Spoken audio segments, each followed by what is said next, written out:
Hello बच्चों, welcome back to our channel gravity genius. और बताइए आप सब कैसे हैं। उम्मीद करते हैं आप सब अच्छे होंगे, अच्छे से पढ़ाई कर रहे होंगे।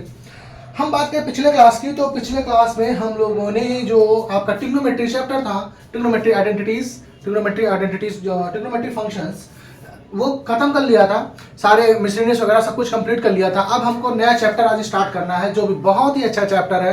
क्या चैप्टर है? Complex number. कॉम्प्लेक्स नंबर देखा जाए तो एनसीईआरटी के लेवल पे तो पहले थोड़ा सा तो डिफिकल्ट, मान लीजिए समझ सकते थोड़ा सा डिफिकल्ट था, लेकिन अब तो एकदम रिड्यूस कर दिया सिलेबस। तो अब तो बहुत ही इजी हो गया आपके लिए कॉम्प्लेक्स नंबर। बहुत ही बेसिक सा कॉम्प्लेक्स नंबर आपको पढ़ना है। But if you are preparing for the IIT JEE exam या फिर अदर कंपटीशन, ठीक है ना, लाइक एनडीए हो गया, या फिर आप कोई भी कंपटीशन की प्रिपरेशन कर रहे हैं, तो इस चीज में कॉम्प्लेक्स नंबर बहुत ही डिफिकल्ट आता है। Basically one of the difficult, most difficult chapter of IIT JEE. आप बोल सकते हो आईआईटी के लिए बहुत ही डिफिकल्ट चैप्टर है। इसका रीजन है क्योंकि ना कॉम्प्लेक्स नंबर देखा जाए तो बहुत वास्ट है, ठीक है ना, बहुत वास्ट है। बस ये है कि चीजें आपको अगर एनसीईआरटी लेवल पे आप पढ़ते हैं तो वो बहुत ही कम हो जाती है, क्योंकि आपको बेसिक सा चीजें समझाई जाती हैं। लेकिन कॉम्प्लेक्स नंबर का एप्लीकेशन जो है, कॉम्प्लेक्स नंबर के एप्लीकेशन में जो क्वेश्चंस आते हैं खासकर आईआईटी वगैरह में, वो बहुत ही डिफिकल्ट आते हैं। खैर अभी आपको उसके बारे में जानने की जरूरत नहीं है, लेकिन ये है कि अगर आपको कॉम्प्लेक्स नंबर की बेसिक्स पता है, बेसिक्स अच्छे से क्लियर है, सारी प्रॉपर्टीज क्लियर है, ठीक है ना, तो कुछ चीजें आपके पास क्लियर है, तो आपका मतलब आपको जब आईआईटी के लिए प्रिपरेशन कर रहे होंगे तो वो भी आपको चीजें समझ में आएंगी। इसीलिए अगर आप आईआईटी की प्रिपरेशन कर रहे हैं तो भी आपके लिए लेक्चर इंपॉर्टेंट होने वाला है। कुछ चीजें हम जो भी एक्स्ट्रा चीजें पॉसिबल होंगी, जरूरत होगी आपके लिए, मैं समझाऊंगा। बहुत सारी चीजें तो नहीं समझा सकता, जैसे यूलर्स फॉर्म है या फिर और सारे फॉर्म है, ठीक है ना, क्योंकि यहाँ पे है नहीं। मेन जो यहाँ पे जनता है, मेन जो बच्चे हैं, वो सारे क्या है, एनसीईआरटी लेवल के हैं, तो इसलिए वो सारी चीजें तो नहीं समझा सकता मैं अभी फिलहाल। उसके लिए जो होगा, हम अगर आईआईटी का जो लेक्चर्स को लेके आएंगे उस टाइम पे कराएंगे। अभी तो फिलहाल मेरा फोकस क्या है, आपका जो एनसीईआरटी लेवल है वो चीजें कवर हो जाए। आपके बोर्ड एग्जाम सबसे इंपॉर्टेंट है मेरे लिए अभी, ताकि बोर्ड का जो टारगेट मैंने रखा है 100+ नंबर लाने का आप लोगों के लिए, वो उसके लिए मेन फोकस हमारा यहाँ पे रहेगा। अगर आप चैनल पे नए हैं तो चैनल को सबसे पहले सब्सक्राइब कर लीजिए, बेल नोटिफिकेशन ऑन कर लीजिए, ताकि जब भी वीडियोस आए तो आपको जरूर नोटिफिकेशन मिले।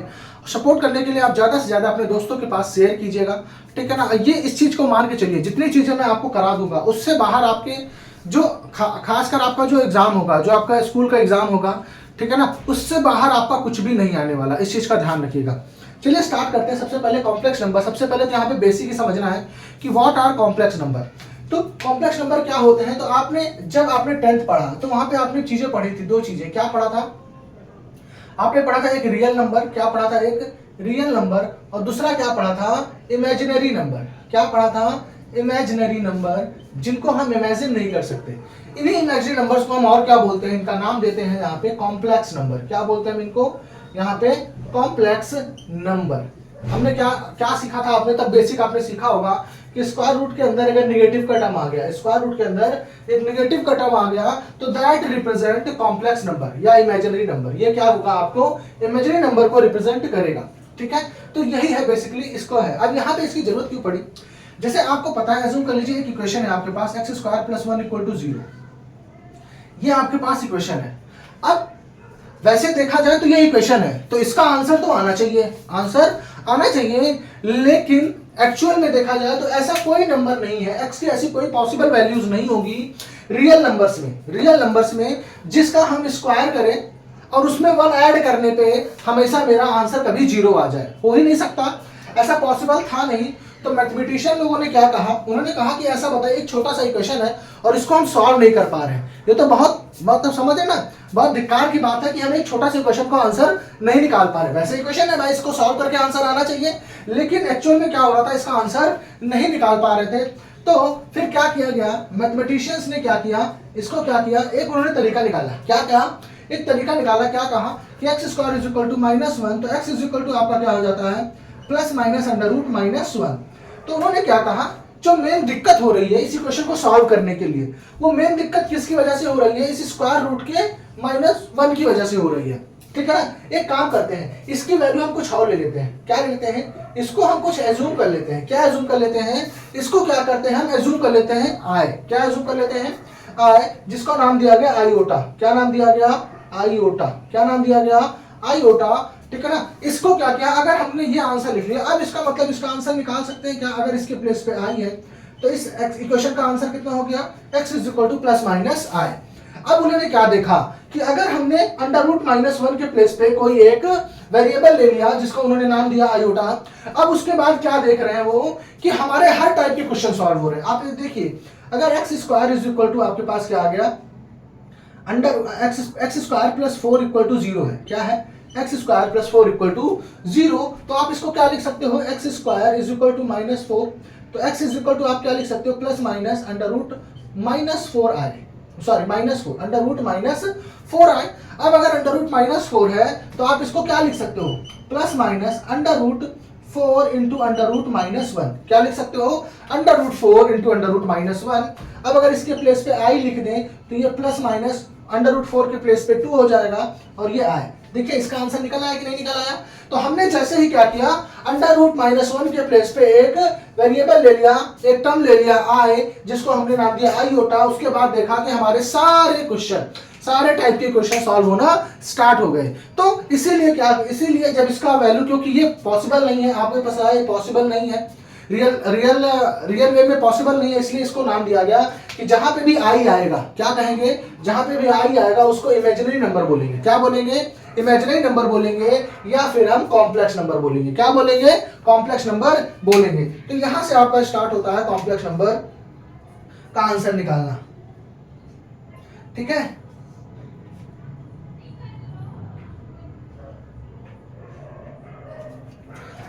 अब हम बात करें, ठीक है ना, कि ये आपका है बेसिकली कॉम्प्लेक्स नंबर के बिहाइंड द हिस्ट्री के, कॉम्प्लेक्स नंबर के हिस्ट्री के पीछे क्या था आपका, क्या हिस्ट्री थी, तो ये आपका रहा होगा कॉम्प्लेक्स नंबर की हिस्ट्री। अब हम बात करें कॉम्प्लेक्स नंबर को लिखते कैसे हैं, तो इसको इरेज कर देते हैं। जब भी हम कोई कॉम्प्लेक्स नंबर अगर लिखना चाहते हैं, क्या करना चाहते हैं, अगर हम कोई कॉम्प्लेक्स नंबर लिखना चाहते हैं, उसको रिप्रेजेंट करने के लिए हम नॉर्मल यूज करते हैं जेड। क्या यूज करते हैं हम, जेड। बेसिकली हम जेड यूज करते हैं कॉम्प्लेक्स नंबर को रिप्रेजेंट करने के लिए। अब अगर एज्यूम कर लीजिए कोई कॉम्प्लेक्स नंबर लिखा जाता है, तो कोई कॉम्प्लेक्स नंबर मान लीजिए इस तरीके से लिखा गया, a is equal to z is equal to a plus i b. क्या लिखा हुआ है, a प्लस आई बी। आप जब कॉम्प्लेक्स नंबर लिख रहे होंगे ना बेटा, तो जरूरी नहीं है सिर्फ और सिर्फ आई का टर्म आएगा। क्या है, जरूरी नहीं है सिर्फ आई का टर्म आएगा, हो सकता है उसमें कोई और टर्म आ रहा होगा एडिशन या सब्ट्रैक्शन में। अभी जब हम क्वेश्चंस को सॉल्व करेंगे तो आपको दिखेगा कि ऐसा क्वेश्चन आ रहे होंगे। तो बेसिकली हम जब भी कॉम्प्लेक्स नंबर को लिखेंगे तो उसको किस तरीके से लिखेंगे, a प्लस आई बी। यहाँ पे जो a वाला पार्ट होगा इसको हम बोलेंगे रियल पार्ट। क्या बोलेंगे इसको हम, रियल पार्ट। क्या बोलेंगे इसको हम, रियल पार्ट। और ये जो बी वाला पार्ट होगा, ये जो बी वाला पार्ट होगा इसको बोलेंगे हम इमेजिनरी पार्ट। क्या बोलेंगे हम इसको, इमेजिनरी पार्ट। क्या बोलेंगे हम इसको, इमेजिनरी पार्ट। तो क्या सीखा यहाँ पे, तो हमने क्या सीखा कि any number, any complex number z is represented by a plus i b. Any complex number z is represented by a plus i b, where a is the where a represents the real part of the complex number and b represents imaginary part of the complex number। अब यहाँ पे कुछ चीजें और समझने की जरूरत है। जैसे अब मान लीजिए ले लेते हैं एग्जांपल 3 प्लस 3/11 आए, ये आपके पास लिखा हुआ है। तो बेटा ये आपका हो गया, ये आपका हो जाएगा रियल पार्ट, ये आपका क्या हो जाएगा, रियल पार्ट, और ये आपका हो जाएगा इमेजिनरी पार्ट। क्या हो जाएगा, इमेजिनरी पार्ट। अगर आपसे क्वेश्चन कह दे कि आप एक ऐसा कॉम्प्लेक्स नंबर लिखिए जिसमें रियल पार्ट है ही नहीं, जिसमें क्या है, सिर्फ और सिर्फ इमेजिनरी पार्ट है, तो उस केस में जो रियल पार्ट होगा, ठीक है ना, तो रियल पार्ट हमेशा क्या हो जाएगा, 0। उस केस में आपका रियल पार्ट क्या हो जाएगा, 0। अगर मान लीजिए आपसे कहता है कोई ऐसा रियल नंबर, कोई ऐसा कॉम्प्लेक्स नंबर लिखिए कि जिसमें क्या हो, इमेजिनरी पार्ट ना हो, इमेजिनरी पार्ट 0 हो, तो उस केस में ये आपका क्या हो जाएगा, उस केस में ये वाला पार्ट आपका क्या हो जाएगा, 0 हो जाएगा। क्या हो जाएगा आपका, 0 हो जाएगा। होप समझ में आ गया होगा, इतना नोट डाउन कर लीजिए। अब यहाँ पे हम अगर कुछ बातें और की है, तो अगर हम बात करें दो कॉम्प्लेक्स नंबर इक्वल है, अज्यूम कर लीजिए दो कॉम्प्लेक्स नंबर इक्वल है, Z1 और Z2 दो कॉम्प्लेक्स नंबर है, दे आर इक्वल। तो आप सोचिए अगर Z1 क्या है आपके पास, Z1 क्या है, A1 प्लस IB1, क्या है, IB1, और Z2 क्या है आपके पास, A2 प्लस IB2, क्या है Z2, A2 प्लस IB2। अगर दो कॉम्प्लेक्स नंबर है आपके पास Z1 and Z2 and they are equal, तो ये तभी पॉसिबल है, this is possible when A1 क्या होना चाहिए, इनका रियल पार्ट के इक्वल होना चाहिए, and imaginary part must be equal to imaginary part. क्या होना चाहिए, इमेजिनरी पार्ट किसके इक्वल होना चाहिए, इमेजिनरी पार्ट के इक्वल होना चाहिए, तभी ये कॉम्प्लेक्स नंबर, दो कॉम्प्लेक्स नंबर इक्वल होंगे, अदरवाइज दो कॉम्प्लेक्स नंबर इक्वल नहीं हो सकते। इसके बेसिस पे आपका 1 मार्क का क्वेश्चन आता है, ठीक है ना, जो आपका एग्जाम्पल 1 है। चलिए इस एग्जाम्पल 1 करते हैं। क्या कह रहा है एग्जाम्पल 1? आपसे क्या कह रहा है कि दो कॉम्प्लेक्स नंबर है 4x प्लस आई 3x माइनस वाई इक्वल है किसके 3 प्लस आई माइनस 6। कह रहा है ये दो कॉम्प्लेक्स नंबर इक्वल है। क्या है? ये दो कॉम्प्लेक्स नंबर इक्वल है। Find the value of x and y। क्या कह रहा है आपसे? Find the value of x and y। अब हमने अभी पढ़ा कि अगर दो कॉम्प्लेक्स नंबर इक्वल है इट मींस ये रियल पार्ट ये इसके रियल पार्ट्स के इक्वल होगा। रियल पार्ट किसके इक्वल होगा? रियल पार्ट के इक्वल होगा। और ये इमेजिनरी पार्ट किसके इक्वल होगा? ये इमेजिनरी पार्ट के इक्वल होगा। इसका मतलब 4x इज इक्वल टू कितना हो जाएगा आपका 3। 4x इज इक्वल टू कितना हो जाएगा 3। यहां से x इज इक्वल टू कितना हो जाएगा आपका 3/4, ठीक है ना। कितना हो जाएगा 3/4 और 3x minus y is equal to हो जाएगा -6 के। x के प्लेस पे आपने 3/4 निकाल लिया है तो यहां सब्स्टिट्यूट कर दीजिए। Minus y is equal to -6 तो ये हो जाएगा minus y is equal to -6 minus 9/4 तो minus y is equal to 24 minus 9/4 तो y इज इक्वल टू हो जाएगा 9 + 4 13 तो 33/4 माइनस माइनस वहां से कट जाएगा तो यहां से आपका x और y वैल्यू निकल जाएगा। तो ये क्वेश्चन आपका 1 मार्क का आता है। क्या होगा आपसे कहेगा दो आपके पास इस तरीके से जिसमें अननोन होंगे x और y, कहेगा दो कॉम्प्लेक्स नंबर है these are equal find the value of x and y। तो इस तरीके से आपको सॉल्व करना होगा। वो अब समझ में आ गया होगा।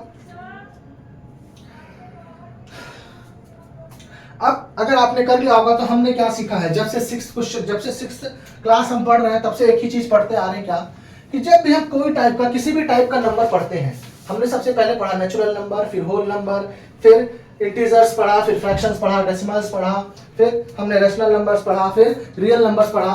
उस केस में हम क्या करते हैं जब भी कोई नंबर पढ़ते हैं तो हम बहुत सारी प्रॉपर्टीज बारे में सीखते हैं, बहुत सारी प्रॉपर्टीज सीखते हैं, देखते हैं कि वो सारी प्रॉपर्टीज फॉलो कर रहा है नंबर या नहीं कर रहा है। तो यहाँ पे भी हम सेम देखेंगे। क्या करेंगे? यहाँ पे भी हम सारे प्रॉपर्टीज को डिस्कस करेंगे।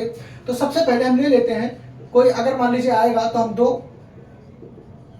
कॉम्प्लेक्स नंबर क्या लेंगे Z1 is equal to A1 plus i B1 और Z2 लेंगे A2 प्लस आई B2, ठीक है ना। अगर हमको मान लीजिए कुछ प्रूफ करना हुआ तो सबसे पहला जो लॉ है आपका पता है क्लोजर लॉ। क्या है आपका क्लोजर लॉ? क्या होता है बेटा क्लोजर लॉ? तो ये आपने पढ़ा होगा। क्लोजर लॉ क्या कहता है? क्लोजर प्रॉपर्टी ये कहती है कि अगर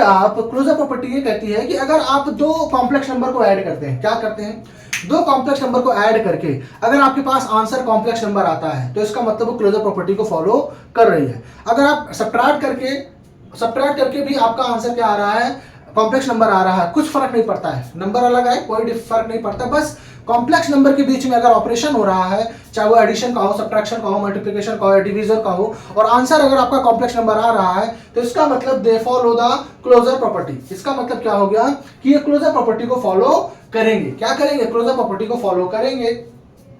तो इसका मतलब क्या हुआ हम बेसिकली यहाँ पे एडिशन के बारे में पढ़ना चाहते हैं। अभी फिलहाल किसके बारे में पढ़ेंगे? हम एडिशन के बारे में पढ़ेंगे। एडिशन और सब्ट्रैक्शन के बारे में पढ़ लेते हैं। Z1 प्लस Z2 अगर हम इनको सॉल्व करते हैं तो कोई एक Z3 आएगा विच इज कॉम्प्लेक्स नंबर। ये कॉम्प्लेक्स नंबर हमेशा होगा, ये आपको ही पता है। अगर हम सब्ट्रैक्ट करते हैं Z1 माइनस Z2 तो ये भी कोई कॉम्प्लेक्स नंबर आएगा Z3। तो इस केस में भी क्या होगा ये एक कॉम्प्लेक्स नंबर आएगा। इसका मतलब जो एडिशन होगा और सब्ट्रैक्शन होगा दोनों क्लोजर प्रॉपर्टी को फॉलो करेंगे। अगर हम मल्टीप्लिकेशन की बात करें तो अभी हम मल्टीप्लिकेशन की बात बाद में करेंगे, ठीक है ना। वैसे मल्टीप्लिकेशन के केस में भी ये क्लोजर प्रॉपर्टी फॉलो होगा। सॉल्व करेंगे तो कोई ना कोई आपके पास थर्ड कॉम्प्लेक्स नंबर आएगा, कॉम्प्लेक्स नंबर ही होगा वो, ठीक है ना। और उसके बाद हम बात करें अगर हम डिवीजन की बात करें, किसकी बात करें? अगर दो कॉम्प्लेक्स नंबर को डिवाइड करते हैं, किसको डिवाइड करते हैं? दो कॉम्प्लेक्स नंबर को डिवाइड करते हैं तो हमारा थर्ड आंसर जो भी आएगा वो भी कॉम्प्लेक्स नंबर ही आएगा, वो भी क्या होगा कॉम्प्लेक्स नंबर आएगा। बस हमारा Z2 क्या है जीरो नहीं होना चाहिए। Z2 क्या होना चाहिए मतलब जो डिनोमिनेटर लोगे आप उसको जीरो नहीं ले सकते हो। अगर आप जीरो ले लोगे तो वहां उस केस में अनडिफाइन हो जाएगा। अदरवाइज हर केस में ये क्या होगा आपका क्लोजर प्रॉपर्टी फॉलो होगी, क्लोजर प्रॉपर्टी फॉलो होगी। बेसिकली आपको यहाँ पे एडिशन और सब्ट्रैक्शन पढ़ लीजिए, बहुत है। एडिशन मल्टीप्लिकेशन सब्ट्रैक्शन में भी उतना ध्यान नहीं आएगा। एडिशन मल्टीप्लिकेशन आपका बेसिकली पता होना चाहिए कि क्लोजर प्रॉपर्टी फॉलो करता है। हम बात करें नेक्स्ट वाले की तो नेक्स्ट क्या है कॉम्यूटेटिव लॉ। क्या है? Commutative law. कॉम्यूटेटिव लॉ तो कॉम्यूटेटिव लॉ क्या कहता है आपको पता है ए प्लस बी क्या कहता है कॉम्पिटिटिव लॉ हमने पढ़ा है, ए प्लस बी किसके इक्वल होना चाहिए, बी प्लस ए के होना चाहिए, यही कॉम्पिटिटिव लॉ है। अगर एडिशन में है, मल्टीप्लिकेशन में क्या होता है, ए प्लस बी किसके इक्वल होना चाहिए, बी प्लस ए, बी इंटू ए के इक्वल होना चाहिए। तो यहाँ पे दोनों केसेस में कॉम्पिटिटिव लॉ फॉलो होता है। It means Z1 plus Z2, Z1 plus Z2 किसके इक्वल होगा, Z2 प्लस Z1 के इक्वल होगा। और मल्टीप्लिकेशन का भी कम्यूटेटिव लॉ फॉलो होता है, Z1 एंड Z2 किसके इक्वल होगा, Z2 Z1 के इक्वल होगा। बट यहाँ पे सब्ट्रैक्शन एंड डिवीजन में कम्यूटेटिव लॉ फॉलो नहीं होता। ध्यान रखिएगा, आपने बहुत सारे नंबर्स में सीखा होगा, बहुत सारे नंबर्स में क्या, मैक्सिमम नंबर्स में कम्यूटेटिव लॉ सिर्फ और सिर्फ एडिशन और मल्टीप्लिकेशन में ही फॉलो होता है। किसमें फॉलो होता है, मल्टीप्लिकेशन और एडिशन में ही फॉलो होता है। थर्ड हम बात करें एसोसिएटिव लॉ। थर्ड की बात करें क्या है, एसोसिएटिव लॉ। थर्ड आपका क्या है, एसोसिएटिव लॉ। क्या कहता है, अब यहाँ पे एसोसिएटिव लॉ 3 नंबर्स के बारे में बात करता है। क्या कहता है, एसोसिएटिव लॉ जब भी हम पढ़ते हैं वो 3 नंबर्स के बारे में पढ़ते हैं कि अगर 3 नंबर उनका बस अरेंजमेंट चेंज कर दे, क्या करते हैं हम, अरेंजमेंट चेंज कर दे और ऐड करें तो आंसर हमेशा सेम आएगा। तो सेम यहाँ पे भी है एसोसिएटिव लॉ। एडिशन की बात करें तो अगर हम Z1 Z2 Z3 ले लेते हैं, पहले हम क्या करें, Z2 और Z3 को ऐड कर लें, फिर हम Z1 में ऐड करें, या फिर हम क्या कर लें, पहले Z1 और Z2 को ऐड कर लें, जो आंसर आए उसमें Z3 ऐड करें, दोनों केसेस में आंसर हमारा सेम आएगा। इसका मतलब यहाँ पे एसोसिएटिव प्रॉपर्टी भी फॉलो होती है। सेम मल्टीप्लिकेशन में भी है, मल्टीप्लिकेशन में भी फॉलो होती है, मल्टीप्लिकेशन में भी क्या होगा, फॉलो होगा, ठीक है ना। तो मल्टीप्लिकेशन में भी एसोसिएटिव प्रॉपर्टी फॉलो होती है। वो समझ में आ गया होगा, इसको नोट डाउन कर लीजिए।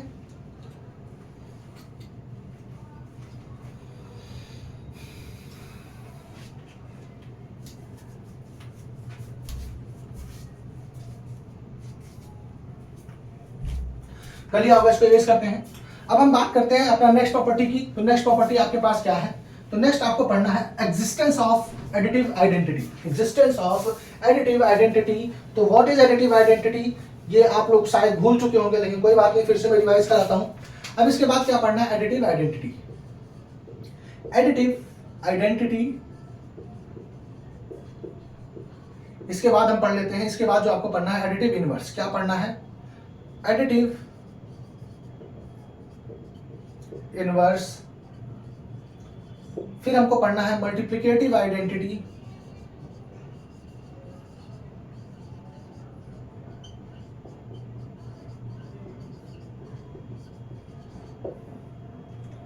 फिर आपको पढ़ना है मल्टीप्लिकेटिव इनवर्स। क्या पढ़ना है लास्ट,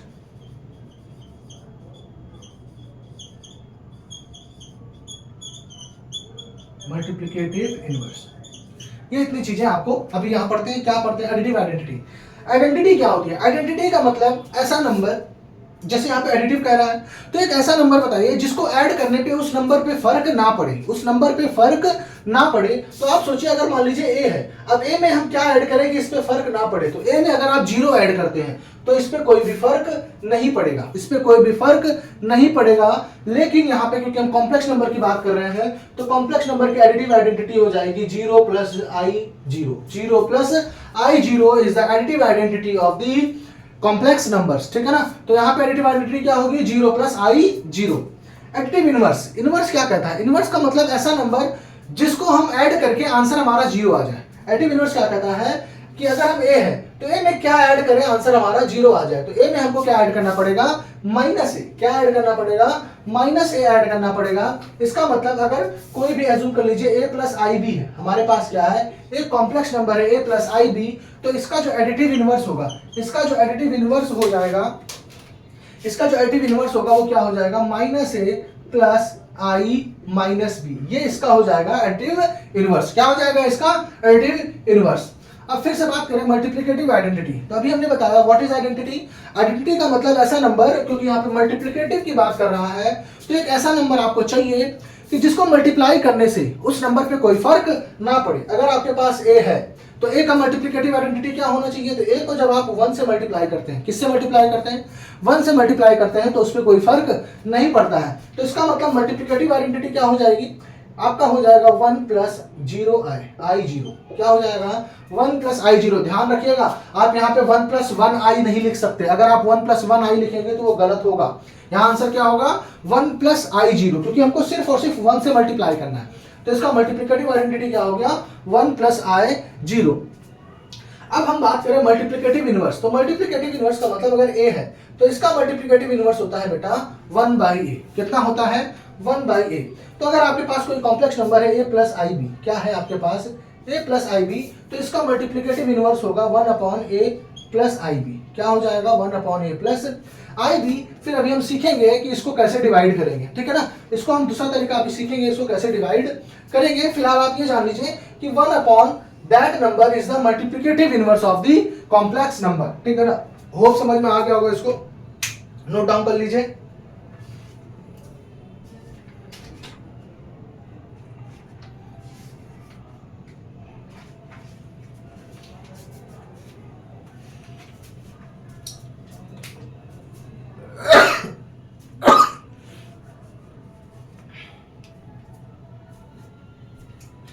कर लिया होगा।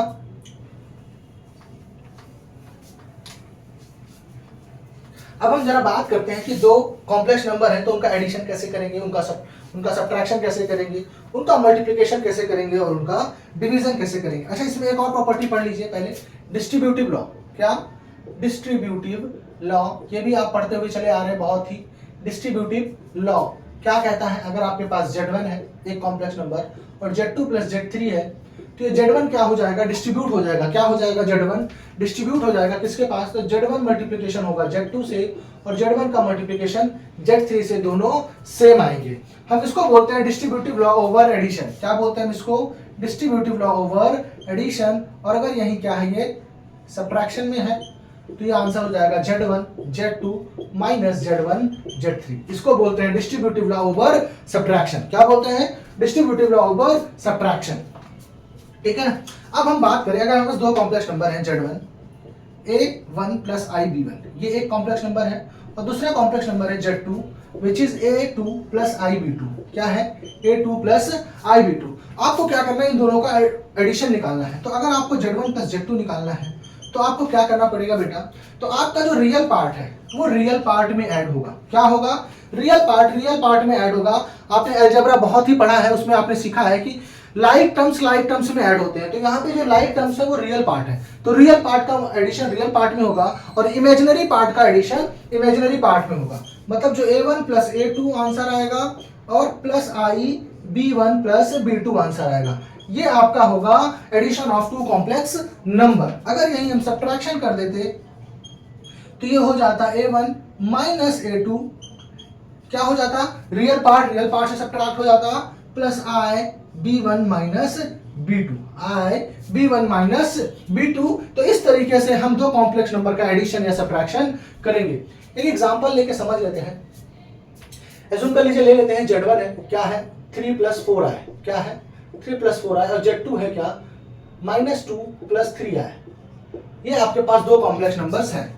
If you find Z1 plus Z2, अगर हमको Z1 प्लस Z2 निकालना है तो क्या करेंगे, हमको दोनों को ऐड करना है। मैंने क्या बताया, real part must be added in the real part. तो 3 plus -2 and plus imaginary part किस में ऐड होगा, इमेजिनरी पार्ट में ऐड हो जाएगा। तो ये कितना आ जाएगा 1 प्लस 7i। कितना हो जाएगा 1 प्लस i7 या 1 plus 7i is the addition of these two complex number.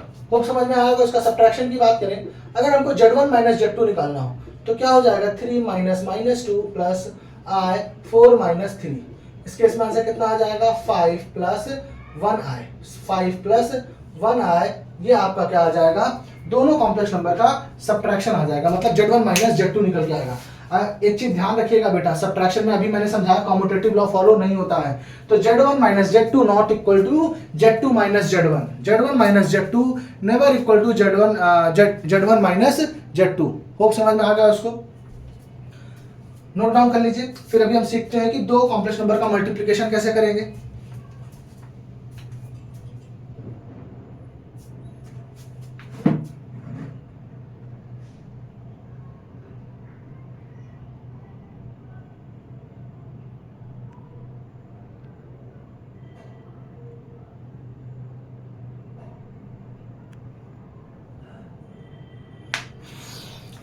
कर लिया होगा। इरेज करते हैं इसको।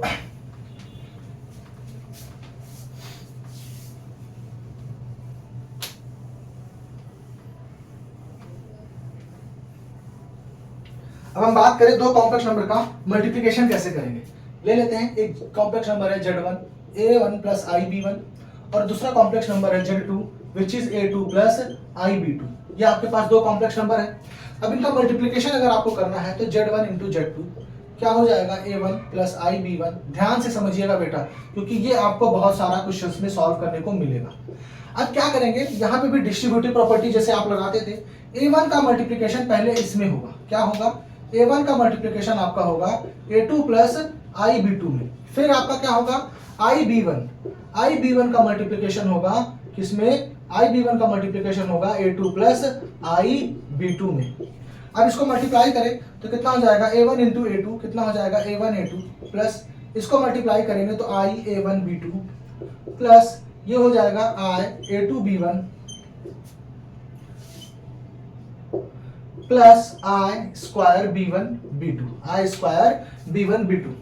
अब एक चीज अगर आपको सीखना है, क्या सीखना है कि अगर I इज इक्वल टू आपके पास अंडर रूट माइनस 1 है, I इज इक्वल टू क्या है, हमने पढ़ लिया था I is equal to under root minus 1 है, तो जो I स्क्वायर है वो I स्क्वायर कितना हो जाएगा, स्क्वायरिंग बोथ साइड अगर आप करते हो तो ये स्क्वायर हो जाएगा, और स्क्वायर हटने पे, स्क्वायर होने पे क्या होता है, स्क्वायर रूट हट जाता है, तो I स्क्वायर की वैल्यू जो आएगी -1 आएगी। अभी इसके बारे में डिटेल में डिस्कशन करेंगे, फिलहाल अभी इतना समझ लीजिए कि I स्क्वायर के प्लेस पे कितना आएगा, -1। तो यहाँ पे I स्क्वायर के प्लेस पे कितना आ जाएगा, -1, तो ये हो जाएगा A1 A2 minus B1 B2 plus I A1 B2 minus plus A2 B1। ये आपका हो जाएगा दो कॉम्प्लेक्स नंबर का मल्टीप्लिकेशन। अगर आप दो कॉम्प्लेक्स नंबर का मल्टीप्लिकेशन करते हैं तो उसका आंसर ये आएगा। इस तरीके से हम मल्टीप्लिकेशन करेंगे। होप समझ में आ गया होगा कि दोनों कॉम्प्लेक्स नंबर का मल्टीप्लिकेशन कैसे करेंगे। नोट डाउन कर लीजिए इसको।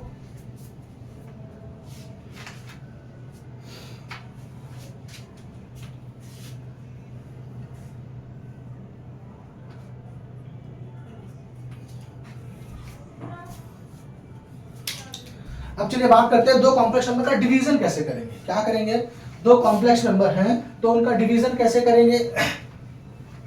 तो उसके लिए हमको अपने बैक टू 9th पे जाना पड़ेगा। एज्यूम कर लेते हैं कोई कॉम्प्लेक्स नंबर, बेटर है कि कॉम्प्लेक्स नंबर एज्यूम करके आपको डिवाइड करके सिखाएंगे तो आपको ज्यादा बेटर समझ में आएगा। ये आपके पास दो कॉम्प्लेक्स नंबर हैं। क्या है, दो कॉम्प्लेक्स नंबर हैं। If you have to found Z1 upon Z2, क्या निकालना है आपको, Z1 अपॉन Z2 निकालना है।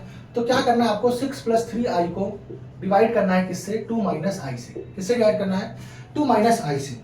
अब आपको क्या करना पड़ेगा, क्लास 9th में आपने रेशनलाइजेशन सीखा था। क्लास 9th में क्या सीखा था, रेशनलाइजेशन। क्या करते थे, 3 प्लस रूट 2 है, मान लीजिए 1 अपॉन 3 प्लस रूट 2 है, तो डिनोमिनेटर से इररेशनल नंबर हटाने के लिए आप क्या करते थे, इसके कॉन्जुगेट से क्या करते थे, मल्टीप्लाई डिवाइड करते थे। क्या करते थे आप, इसके कॉन्जुगेट से मल्टीप्लाई डिवाइड करते थे।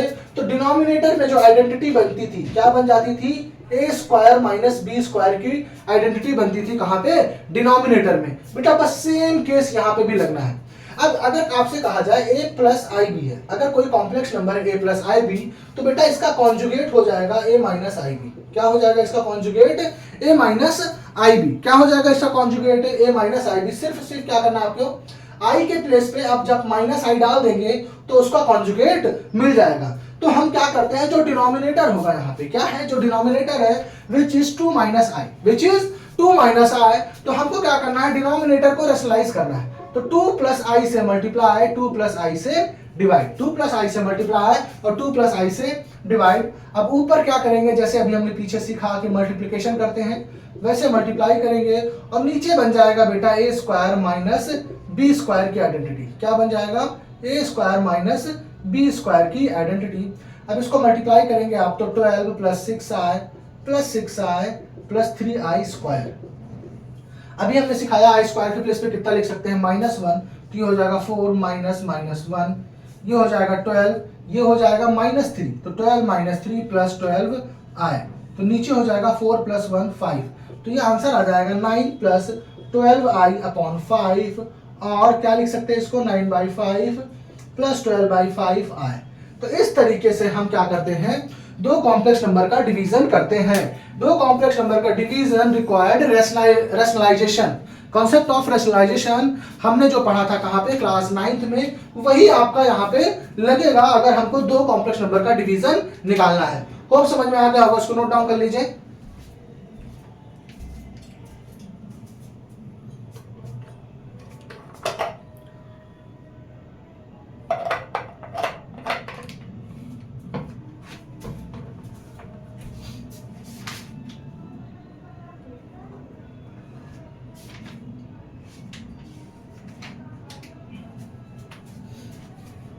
होप कर लिया होगा इसको। अब हम बात करते हैं अपने आई के पावर की। किसकी बात करते हैं? पावर ऑफ आई। बहुत सारी चीजें हैं बेटा करने के लिए अभी भी। मुझे लगा था चीजें जल्दी कंप्लीट होंगी, लेकिन अभी आपको इतना ही समझाने में काफी टाइम चला गया। चलिए कोई बात नहीं, लेकिन पढ़ेंगे हम डिटेल में, चाहे हमको जितना टाइम लगे। अब यहाँ पे हम क्या पढ़ने जा रहे हैं? पावर ऑफ आई के बारे में। किसके बारे में पढ़ने जा रहे हैं? पावर ऑफ आई। तो आपने पढ़ा अभी क्या कि i इज इक्वल टू क्या है? Under root minus one. I is equal to क्या है? Under root minus one. तो आपका जो आई स्क्वायर है कितना हो जाएगा? Minus one. कितना हो जाएगा? I square is equal to minus one. अगर हम दोनों तरफ आई से मल्टीप्लाई कर देते हैं तो बेटा ये हो जाएगा i cube is equal to minus i. I cube is equal to कितना हो जाएगा? Minus i. अब आई की पावर अगर 4 निकालना है, क्या करना है? आई की पावर 4 निकालना है, तो आई स्क्वायर, इसको स्क्वायरिंग बोथ साइड करेंगे तो ये आ जाएगा प्लस वन। कितना आ जाएगा? Plus one. कितना आ जाएगा? Plus one. अब अगर आप खुद सोचिए, आई की पावर 5 निकालना चाहते हैं, क्या निकालना चाहते हैं?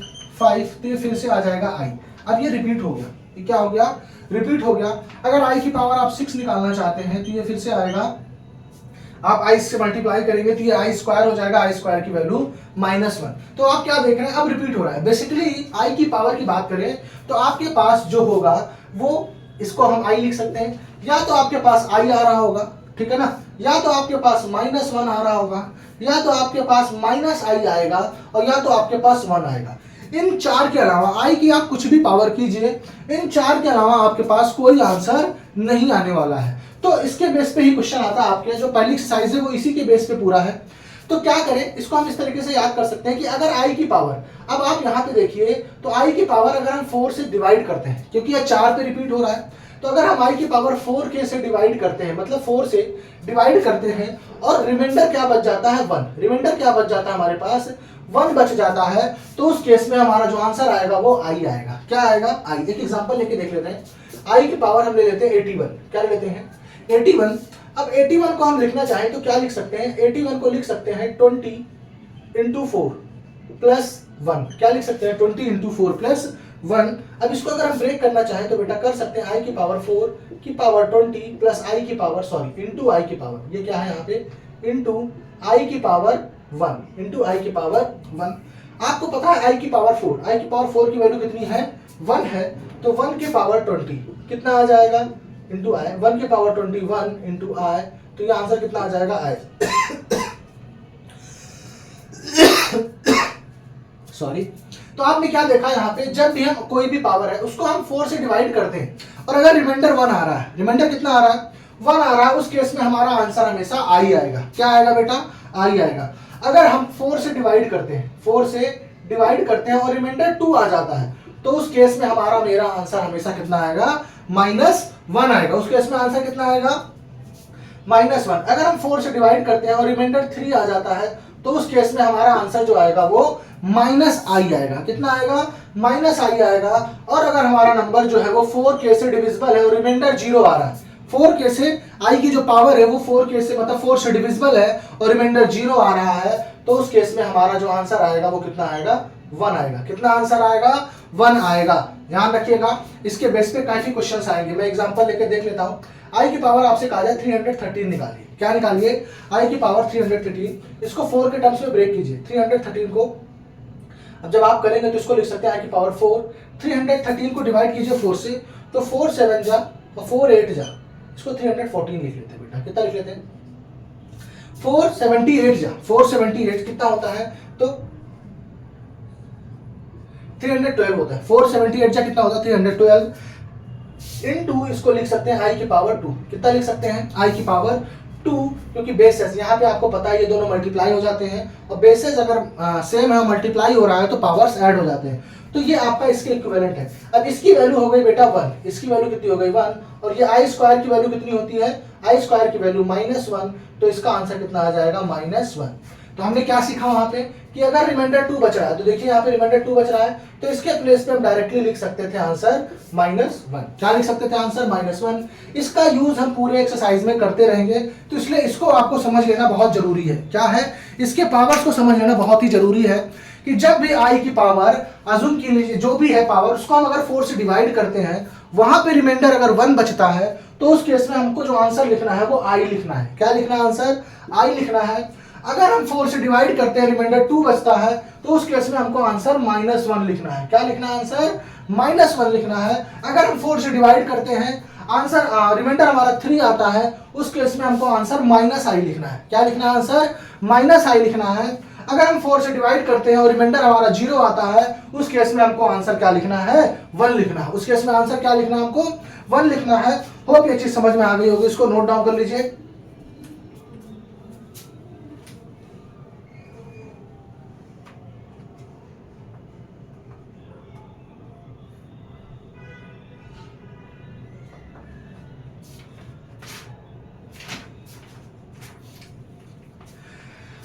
आज इतना ही पढ़ लीजिए बेटा, क्योंकि अभी ऑलरेडी आपका वीडियो जो है करीब 35 मिनट 40 मिनट के आसपास होने वाला है।